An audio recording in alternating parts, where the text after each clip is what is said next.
my friends, welcome back to the Research to Empower Masterclass series.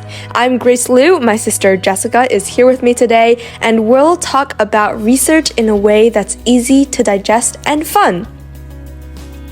Today, we're going more in depth into how you can self-study research. Jessica, what do you think that looks like? Do you know what self-studying is? I think it means doing it yourself. Kind of. Self-studying is when you learn something on your own. What that looks like is not having a teacher and finding the teaching material on your own.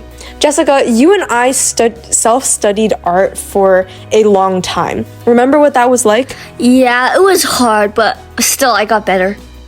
Yeah. What do you think it would look like for research? It sounds hard for research though. I think it can be fun and productive actually. And I did it for the longest time, I think for around a year. And not gonna lie, I wasted a lot of time looking for resources and looking up random articles, then getting bored and losing motivation for a long time because it was bland. It wasn't until I took the research course my school offers me, and then I found my research mentor, that I could do research systematically in an interesting way. That's also why I founded Research to Empower, to have it all in one place, to have a masterclass and guidebook and free resources all in one place, and actually make it interesting so that you want to follow along. What are some tips you have for people who want to go beyond Research to Empower?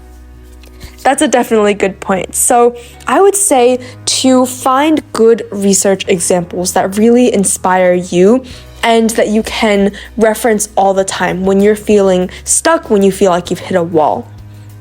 I probably have around 2 papers that I am constantly flipping through, constantly rereading because they inspire my current research paper so much, and it just helps me when I'm trying to formulate my thoughts. So that's my first point. And then my second point is to find a good textbook if possible. Here I want to do a little shameless self-plug for the Research to Empower guidebook, which will be published, and it has everything you need, and I purposely designed it in a way so that it's super easy to digest and super fun to follow along. So back to the tips that you can use right now though. I suggest you join online communities and be proactive in them.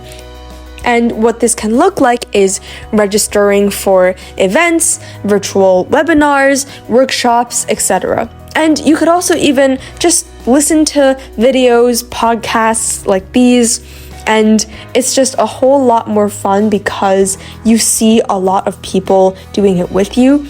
And who knows, maybe you'll make a friend or two. Another point that I want to make is to have goals when you're self-studying research.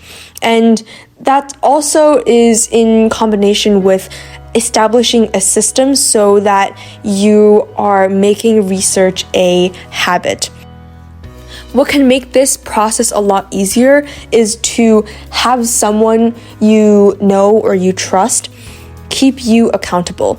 So maybe you could even be asking your friend, like, hey, text me every day a reminder to check on whether or not I did my research goal for the day.